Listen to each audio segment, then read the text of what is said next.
Hey everyone, Kyle once again. Welcome back to another movie review. And I said well, from the title, I'm gonna be reviewing the first Avengers movie from 2012. And because, like I said, when I've already reviewed Avengers: Age of Ultron, the sequel, but I haven't reviewed this one yet. And after reviewing the first two Captain America films, I decided to just go ahead and review the first one. Um, because like I said, because of Captain America, because like I said, after I was reviewing the first two Captain America films, like I said, how it was before the release of Civil War.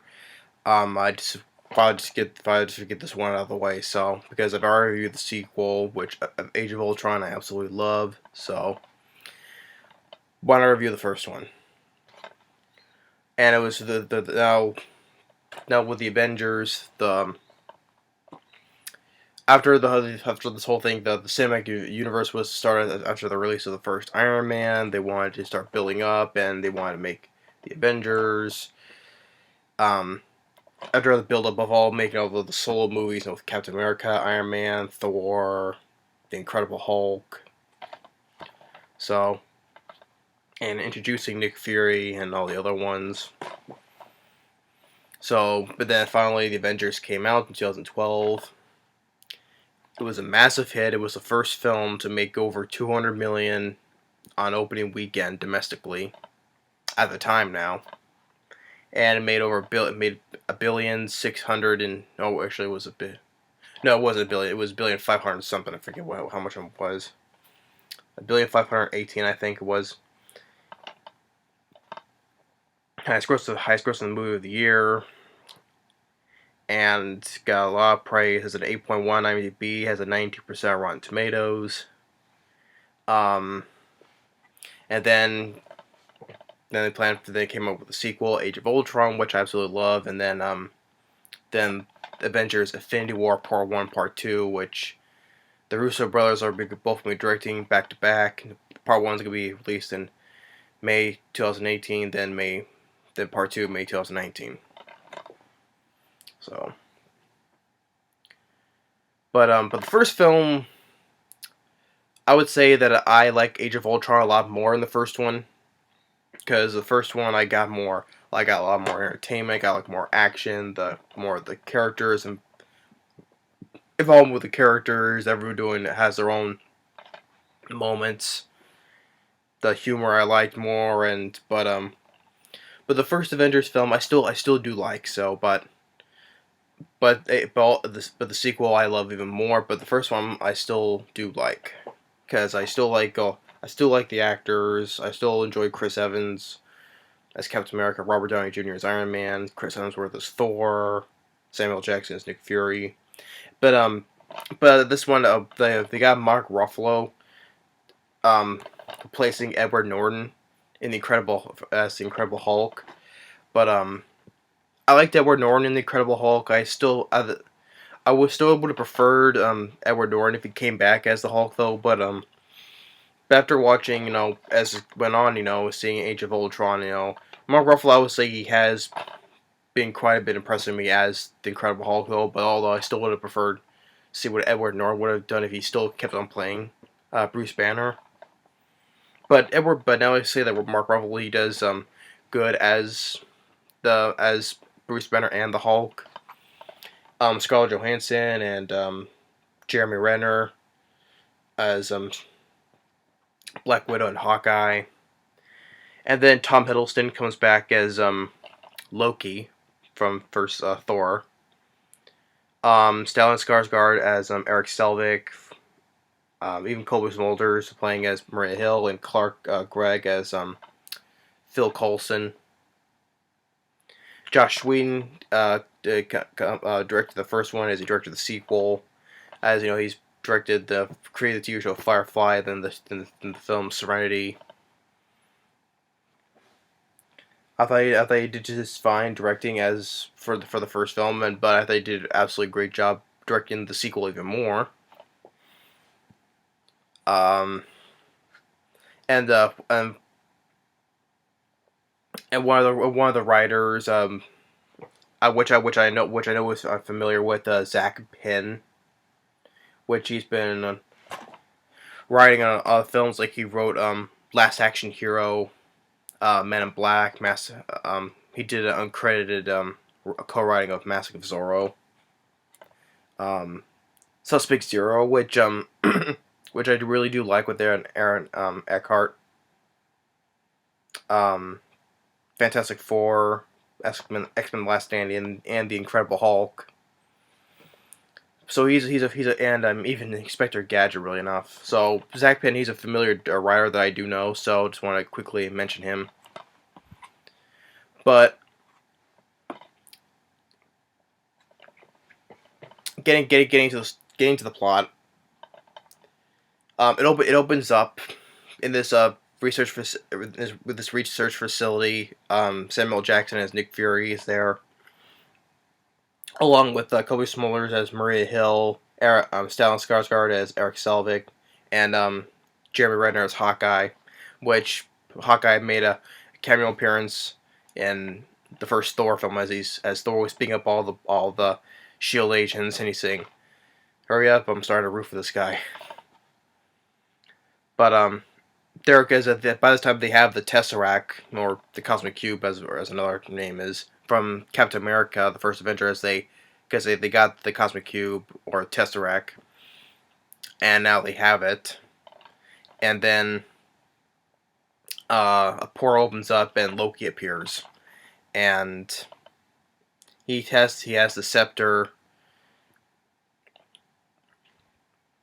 and he has the scepter, and he takes to control the minds of Clint and Dr.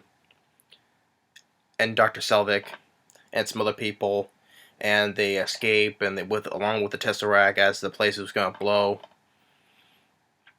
So they all managed to get out, and Phil Coulson tells them Nick Fury is saying to activate the Avengers initiative. So they get Nick Fury asks Captain America, and there was in the mid credits of the first film where he gets a visit from Nick Fury, and I was like, "Here are the mission, sir. Try and get me back into the world. Trying to save it." And then Phil Coulson goes to see Robert Downey Jr. Tony Stark, who's along with Gwyneth Paltrow in a brief appearance as Pepper Potts, and it informs, says, because before, at the very end of the first film, where Nick Fury told that he talks about Tony Stark about the Avengers Initiative, and then the sequel about the Avengers Initiative as well, and like what Tony said in the trailers, I thought I didn't qualify. Apparently, what was it? Volatile, self-obsessed, and don't play well with others. And then Scarlett Johansson as Black Widow goes to see Bruce Banner.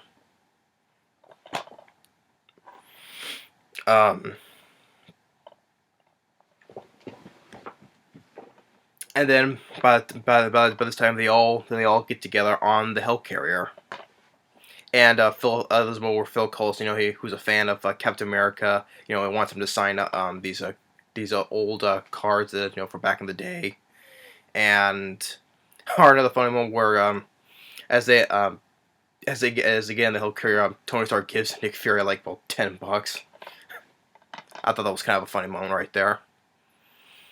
As they get up in the air,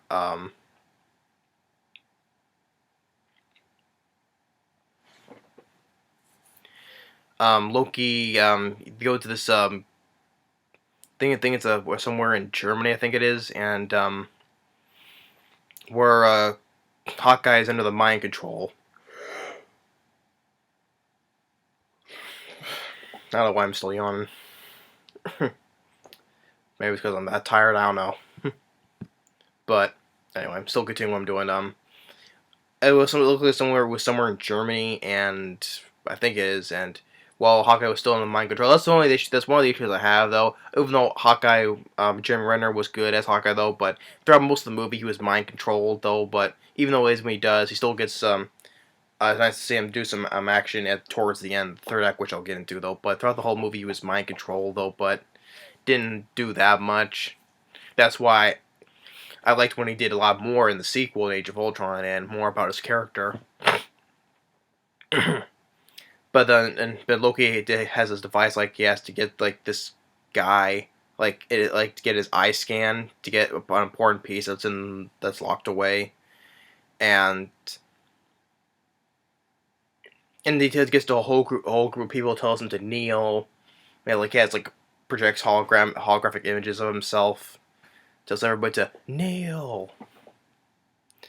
And then when Captain America comes in, there's a brief fight with him. Then Iron Man comes in, tells him to surrender, which he does.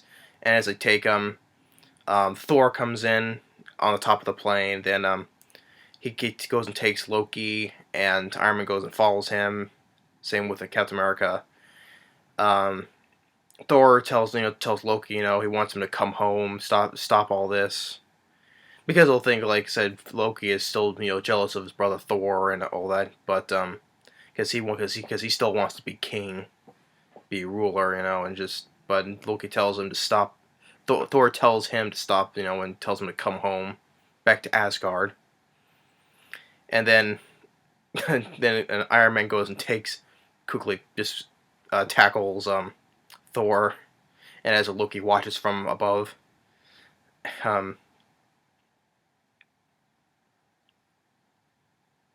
So they fight in the woods, and then Captain America gets involved in the whole thing, and causes this big explosion, in the woods, spreads, all the trees, gets knocked down all around them.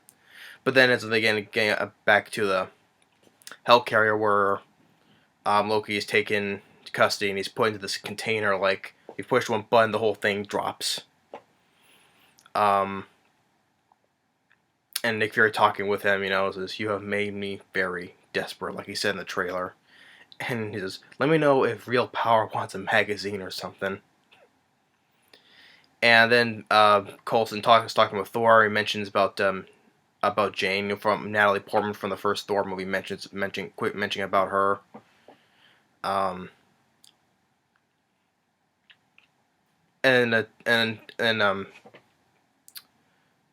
we see with Tony and Dr. Banner working on the sphere, and you like how he mentions about Bruce, how he survived all the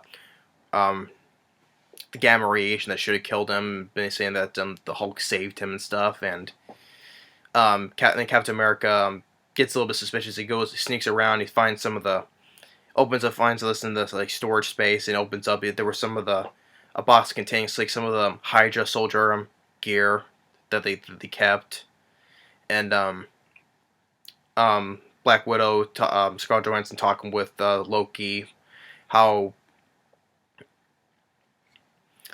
that with how his her friendship with Clint Barton, because he took over his mind.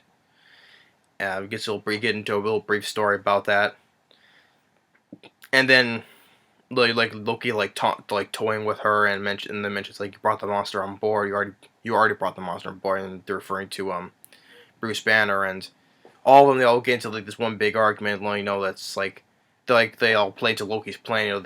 He's playing them all, and then Hawkeye comes in on another plane and shoots an arrow, and then there's an explosion, and then they all Bruce Banner and Scarlett Johansson, they fly off down below, and as he transforms with the Hulk and chases her, and more people, they get on board. They take out one part of the engines as it starts to fall. While Iron Man goes and tries to go outside and just push one of the propellers back into gear, while Captain America goes and tries to help from the inside, and while trying to hold some other people, and same thing with Nick Fury talking and shooting some other people as well, while as Loki he manages to get out of that room there and tricks Thor by seeing another holographic image of himself, and he says, "When are you never gonna stop falling for that?" And then Phil Coulson comes in with this weapon that they constructed from the Destroyer from the first Thor film. The Destroyer. They made a weapon out of it, and he says, "You like this? We started modifications after you sent the Destroyer. Even I don't know what it does." And of course, when I first saw this, everyone got like a big shock reaction when Loki stabbed Phil Coulson with a spear. Yeah, I remember I was in the theater and I heard everyone's like gasp when he stabbed Phil Coulson. You're like, oh, and Thor says no, and then Loki drops the room as through the sky as Thor is tumbling through this room, and he manages to break out of it. But everybody manages to escape out, and then Nick Fury sees Coulson as he dies, which of course now he doesn't, because if you remember the show Agents of Shield, he doesn't die, but to them he's dead, and when they start talking again, now with like I said, there wasn't that much to it, with this whole thing. Like I said, Hawkeye didn't have that much to do because he was mind controlled the whole time, but he does manage to get some moments towards the big finale. But the whole thing, what they had to do this whole thing to fix the whole plane, and I thought it was kind of slow. I thought it was kind of slow at some spots though, but. Although, regardless, I still like the movie, though. But this is why how Age of Ultron, I thought that they did much, much better, because much more action, got more entertainment, fun out of it, and the characters, they all got to do something. They all got their moments, and much more funnier humor.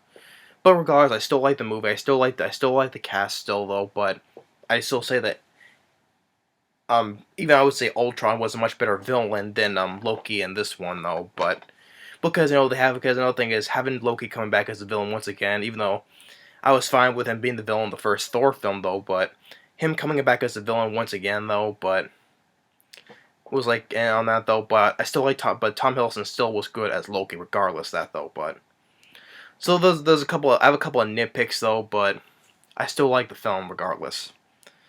So then they all met, but they all managed to recuperate after what happened, and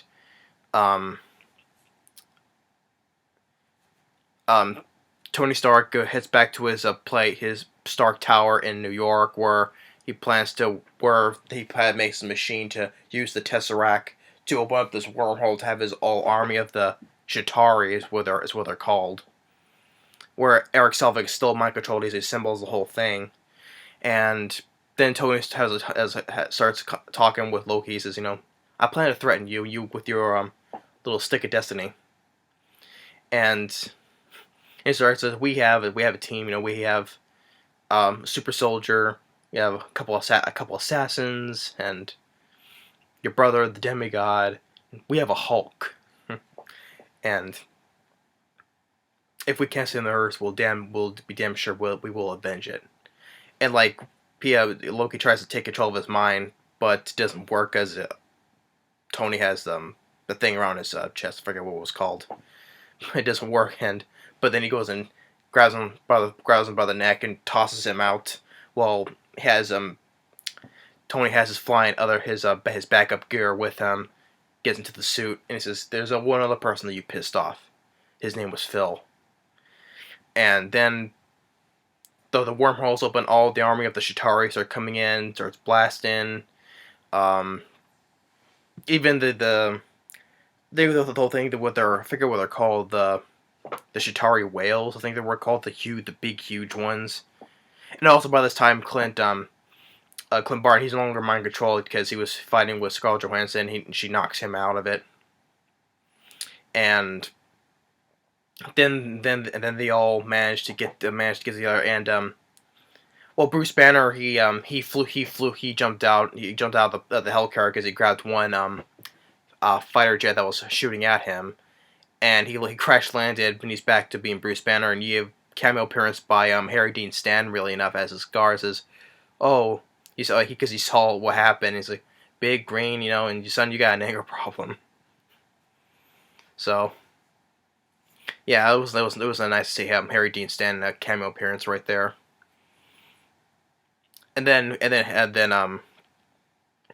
Bruce Banner comes in, and Captain America tells him, "I think it's time for you to get angry." He says, "Well, that's my secret, Cap. I'm always angry." And then he transforms back into the Hulk and punches that huge Chitauri whale. I think that's what it's called, but I could be mistaken.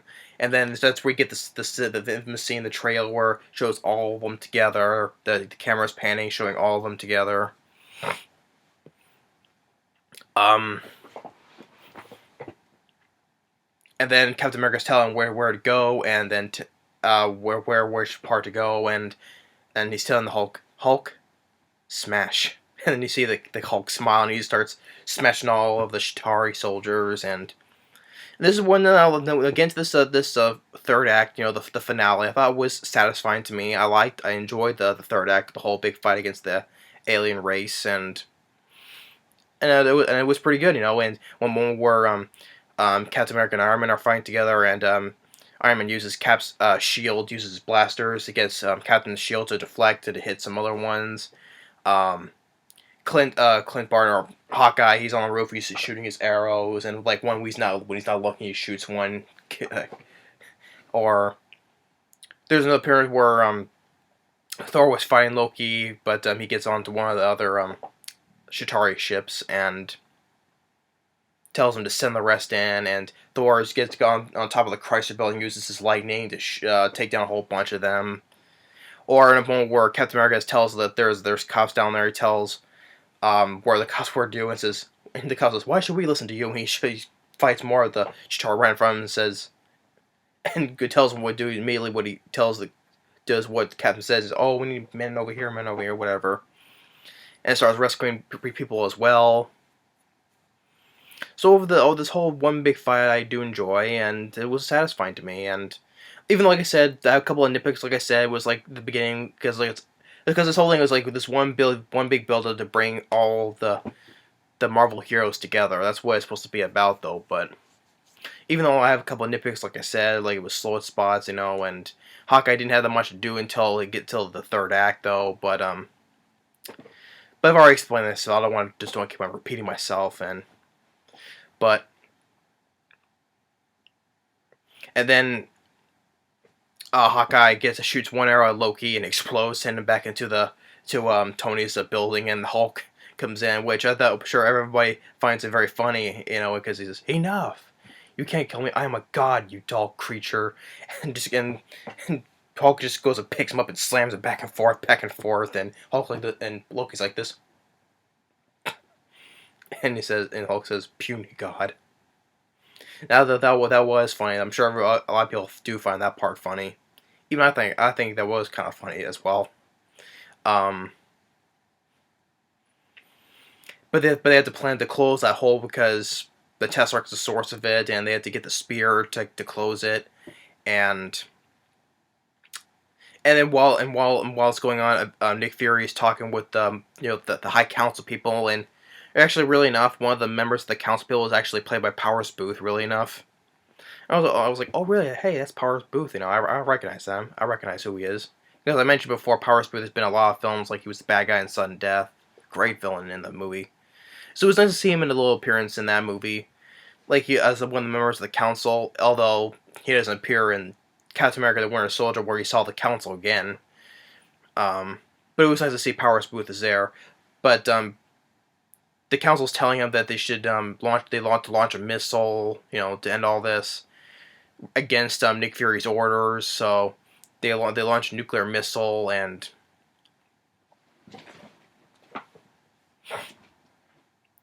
Iron Man goes and takes the missile, and he gets the idea to take the missile and drives it through the wormhole where all the aliens have came from. So he takes the missile and goes into the wormhole, and he's losing power and oxygen because he's in space. And he lets go as he lets go of the missile and destroys the whole big ship where the Chitauri are, and they're like probably they're like robots as well, because once the whole ship got destroyed, they all just collapse. Everything, all of them, the whole army collapses. And as he comes back down, as Black Widow shuts the portal down, but he manages to get through, and the Hulk catches him. And they look like he's on, maybe he's dead or not. And then the Hulk goes and screams and scares him back up. And he's like, please tell me no one to kiss me. And Captain America says, we did it. And Iron Man's laying there, it's like, oh, yay, hey, good job, everybody. Let's do this again some other time, you know. And he mentions about this, there's this food place that he wants to try. And after all that, you see as the news is going on, everybody is like praising the Avengers, or like getting souvenirs or tattoos or whatever, and you see Stan Lee's cameo appearance saying, "Superheroes in New York? Give me a break." I always enjoyed Stan Lee's cameos. I'm sure a lot of people do as well. So then Thor takes Loki back to Asgard along with the Tesseract. Everyone goes their own ways, and then during the part of the credits, you know, you see this guy who's called the Other is talking with his master, and that is Thanos. You know, it says, to challenge them is to court death. And then you see Thanos turns to the camera and smiles. And of course, like, so you saw Thanos also in the mid-credits of Age of Ultron as he gets the Infinity Glove and says, fine, I'll do it myself. Played by Josh Brolin. And then at the very end of the credits, you see all the Avengers eating at this place that Tony mentions. So overall, I do like the Avengers. I do, but Age of Ultron I enjoy a lot more though. I enjoy the film miles better than the first film. Because well, I've already mentioned in my movie review, so I don't have to repeat myself. So you can check back on that movie review; it's still up. The Avengers: Age of Ultron. But I'll get to finally review the first film because I've been working my way around it. So because I reviewed the first film, the second film first before the first film, then I'm reviewing Captain America and the first two films. So I finally get to review the first film. So overall, I do like the first one, but Age of Ultron I enjoy a lot more. But regardless, I still like the first film. I thought the cast, they all did a good job. Robert Downey Jr., Chris Evans, Mark Ruffalo, Chris Hemsworth, Scarlett Johansson, Jeremy Renner, Tom Hiddleston, and Samuel L. Jackson. And the nitpicks that I included, that I said earlier, like I said, I thought it was kind of slow spots, but even though, because it's leaving this one big build up towards the end, but the third act, the whole huge battle in New York, I thought was very satisfying. I do enjoy the third act. And the whole thing, like I said, Hawkeye didn't have that much to do because he was being mind controlled for most of the movie, really enough. But he does get his moments towards the end of the film during the huge battle. But the whole thing, they're trying to we had to fix the Helicarrier, and for some reason I just didn't care for, you know, even though yes they had to fix it otherwise it'll fall down though, but still. But there, like I said, I have a few nitpicks here and there though. But and also, like I said, having Loki again as the villain though, even though he was a good villain in the first Thor film, but having him back as a villain once again, it's so for me though. But that's why I think that Ultron was a much better villain in the sequel though, miles better. And plus, James Spader did such a fantastic job as Ultron. But Tom Hiddleston, he still did a good job as Loki, still, regardless of that, because I liked him as playing as Loki. So, the pacing of the film, it's about it's an hour. Well, no, sorry, it's more than that. It's I'm gonna say it's 143 minutes, which is an over 2-hour movie. So, but I thought, like I said, it was kind of slow at bits though, but The pacing was a little bit, I would say, sluggish though, but until it came to the Battle of New York, it was fine. The pacing was fine after that though, but it was a little bit slow here and there. But the pacing in Age of Ultron, I keep on mentioning that because the pacing was much more, which it went at a much more faster pace, and that was an over 2 hour movie, but it went at a much faster pace though. But I keep mentioning Age of Ultron because a lot of people don't like that movie, especially Ultron or whatever. Just I just don't get it. Even though the film got a lot, did get praise as well, but people still don't like it. I just don't understand that though. I know everyone has their own opinion though, but to me, I just don't understand it because I love Age of Ultron. So that's why I'm saying the sequel is miles better than the first film. But even though I do like the first film, all right, it was still good. So even though I had some issues with it, but I still like the first Avengers movie.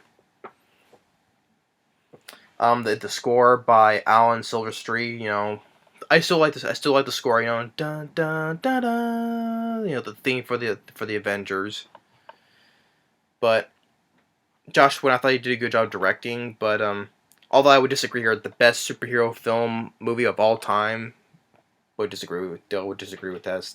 But regardless, I still enjoy the movie though. But I don't think it's not the best superhero film of all time. I would disagree with that though.